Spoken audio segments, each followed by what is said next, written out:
Do you ever see somebody in front of you as competition or as a threat? I'm going to show you why it's a good thing that somebody's in front of you and why you should purposely bring somebody in front of you for that motivation. Are you ready? Let's go get it. If you want to raise the bar on your growth, whether it's personal or professional, this is the podcast for you.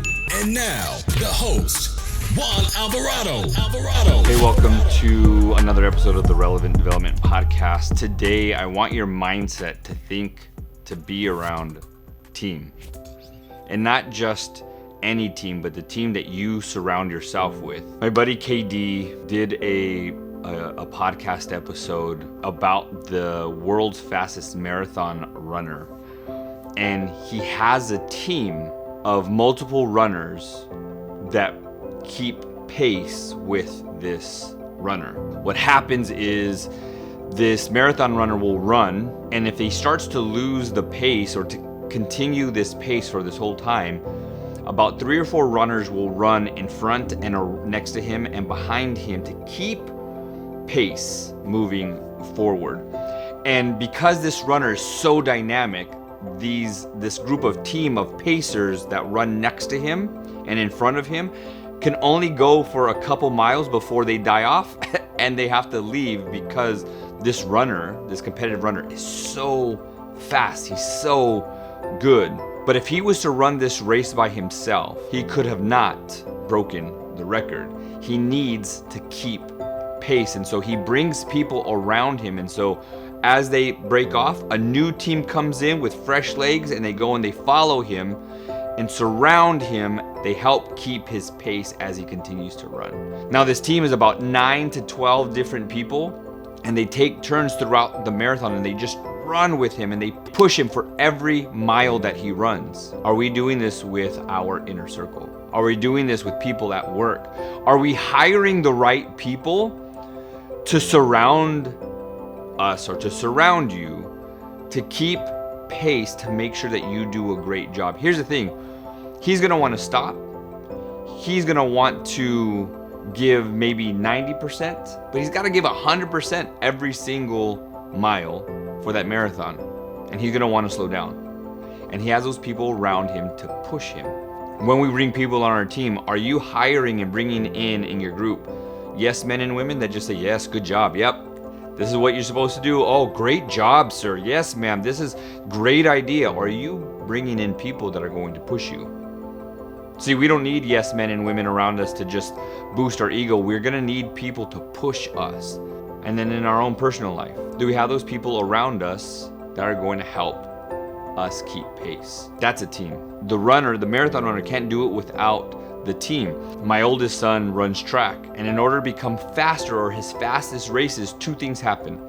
He has somebody in front of him to try to chase, and then he's got me and his mom in the crowd. I'm usually around the last curve, and his mom is recording at the front or at the finish line, and I'm yelling, "Let's go! Go push! Go get it! The times that I'm not there, he's slower. He was a freshman running on varsity, and now we have a new freshman. So now Levi is a sophomore, and Lincoln is now the freshman. Will he run on varsity? I believe he can.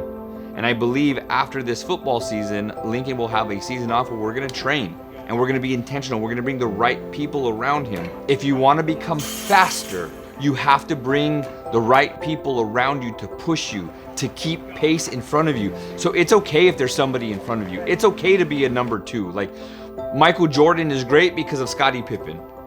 Michael Jordan is great because the coach in high school cut him. This is what happens. You have motivation that's in front of you, and it's okay if somebody is in front of you or something bad has maybe happened that it motivates you. But this Monday, what I want you to do is ask yourself a couple questions. Do I have the right people around me to help me keep pace?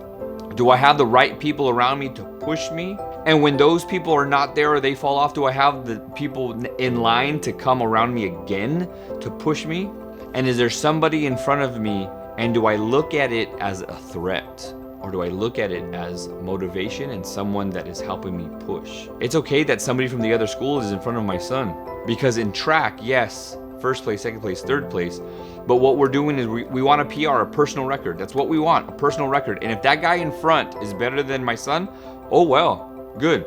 Now we know the time that he needs to get for next time. However, Levi continues to get PRs, personal records, because the person in front of him is faster and he pushes himself. The person in front is motivating for him.